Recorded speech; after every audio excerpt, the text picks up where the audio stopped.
Who's Clark Gable? It's the punchline to one of the most famous jokes in Hollywood history, a true story. When Clark Gable first came to Hollywood, he's waiting with all the other actors. Someone walks out of the room, says, "Who's Clark Gable?" He gets up, goes into the room. And of course, he impresses them. Pretty soon, it's maybe Clark Gable. Then, "Get me Clark Gable."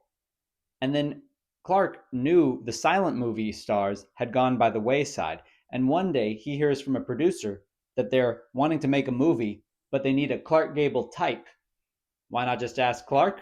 He's too expensive and he's old and they want the Clark Gable type. He realizes that the end of the career is near. And he has kind of an existential epiphany. He gets in his car and just drives east, all the way out to like San Bernardino out there somewhere. And then his car breaks down and he's not near a phone or anything. There is a house up the road. So he walks down this dirt road to the house and he knocks on the door. And these two little kids peer through the window. And they might have been like 10 and 12, brother and sister. And he says, "Oh, excuse me. I was wondering if I could use your phone."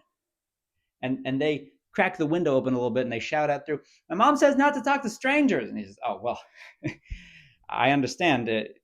But I think your mom would make an exception in this case. You should always listen to your mother, but I think you can let me use your phone."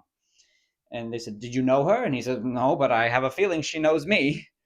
And they say, "Who are you?" And he says, "I'm Clark Gable."